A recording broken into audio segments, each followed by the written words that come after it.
Soy Rafik Abuali Said, transmitiendo en Locutores Unidos www.radiodf.net. El teléfono en el estudio es 5709-2098 y mi correo electrónico es rafikabuali@hotmail.com. En el segmento anterior comentamos que Félix Díaz se encontraba en situación de retiro y por lo tanto no debió de ser juzgado por un consejo de guerra. Félix Díaz fue trasladado a la penitenciaría del Distrito Federal. Esto fue el preludio de la cadena de traiciones y bajezas que culminarían con el asesinato de Madero. Bueno, mañana vamos a continuar y vamos a saber cómo fue el asesinato de Madero, quiénes fueron los que realmente estuvieron en esa conspiración, en esa traición, en la cual fue asesinado Madero y el vicepresidente Pino Suárez. Pero vamos a ver mañana en más detalle cómo fue que se llegó a esa traición y cómo fue que aprendieron a Madero y cómo fue que, siendo presidente de la República, la mayoría de los que lo apoyaban le voltearon la espalda. Vamos a hablar sobre algunas de las calles de la Ciudad de México y de sus leyendas en la época colonial.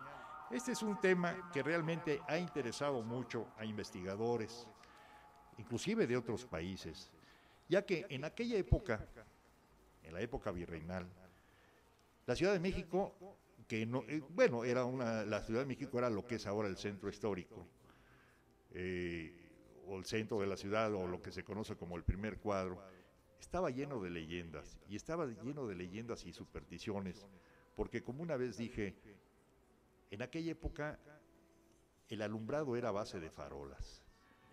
La poca gente que se atrevía a salir en la noche veía sombras en las fachadas de las casas, y de ahí nacieron muchas leyendas, como el de La Llorona, como la leyenda del hombre descabezado, e infinidad de leyendas que hubo en aquella época, que además era la delicia de las tertulias, porque no había otra cosa que hacer más que reunirse familias y comentar lo que habían visto.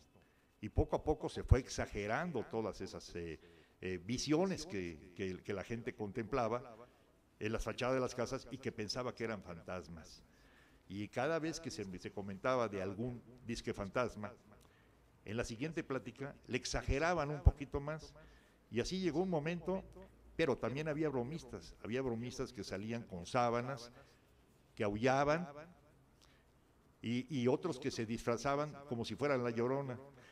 Entonces llegó un momento en que había cierto miedo y cierto terror de salir en la calle, más que los más osados, y los bromistas eran los que se atrevían a deambular por las calles de la Ciudad de México. Ahora vamos a hablar de una calle que se llamó en la época virreinal Calle del Puente del Clérigo. Esta calle es hoy la séptima y la octava calle de Allende. El puente que se refiere al nombre de esta calle estuvo sobre una de las 7 acequias principales de la ciudad. En aquella época la Ciudad de México estaba rodeada de acequias o canales. La llamada Tezontlali, que corría 1646 varas, engrosadas por algunas del rumbo de oriente, y desaguaba con otras en la laguna. Bueno, las varas, en España, en aquella época, la vara no era una medida exacta, medía de 80 a 95 centímetros. O sea, y en esa época se utilizaba la medida que había en España, que era la vara. Esta calle y la de sus alrededores son relativamente nuevas, hasta el punto que en el plano de la ciudad de 1859, aquellos sitios se manifiestan despoblados, solo amplios solares llenos de restos de cimientos y como muladares se veían, todo ello de las pertenencias de la extinguida parcialidad de Santiago Tlatelolco. Imagínense la calle de Allende en aquella época, que eran puros terrenos, y una calle desolada. Y en la actualidad no se puede ni siquiera atravesar por esa calle. Imagínense a Allende con terrenos, con muladares. De manera que, no habiendo calle, el nombre de Clérigo perteneció primitivamente al puente y de él se extendió a la calle que en los últimos años se formó.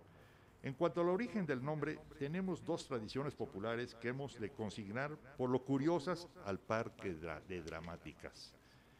Este hecho debe haber sucedido a mediados del siglo XVIII y parece que tuvo efecto entre personas de clase humilde. Esto se refiere a un marido que creía que su mujer lo engañaba y no pudiendo averiguar si aquello era cierto o solo una fantasía de su mente, decidió saberlo por medio de un clérigo y una tarde dijo a su esposa que la acompañara a visitar a un amigo suyo que estaba enfermo de gravedad y al que deseaba llevarle un sacerdote de la iglesia de Santa Catarina para que se confesase. Estuvo conforme ella y se encaminaron al puente de que se trata, que entonces no tenía nombre, ni había tampoco vecindario de ninguna clase, excepto una casa al oriente pasada. Esa casa pasaba, es decir, la acequia pasaba a un lado de la casa, que estaba al oriente de la calle que ahora se llama Allende. Y a no corta distancia, con salida al callejón del Carrizo y la espalda al lugar del acontecimiento, bajando el puente, que en la época a que nos referimos estaba bien alto, detúvose el hombre y, declarada su intención a su mujer y al clérigo, hizo que éste la confesara amenazándola con el puñal si no lo hacía, a lo cual tuvo el sacerdote que ceder. Él quería saber, porque se supone que la confesión, pues existe el secreto de la confesión, pero él quería saber, cuando ella se confesara, y obligar después al clérigo, porque en aquella época, y en todas las épocas, se supone que al estar frente a un clérigo, a un sacerdote, y confesar los pecados, va uno a decir la verdad de lo que realmente le ha sucedido, o de lo que está haciendo, o de los pecados que ha cometido. Por eso este hombre la obligó, y obligó al clérigo a que la confesara. Vamos a un corte. Mi nombre es Rafik Abuali Said, transmitiendo en Locutores Unidos, www.radiodf.net. El teléfono en el estudio es 5709-2098 y mi correo electrónico es rafikabuali@hotmail.com.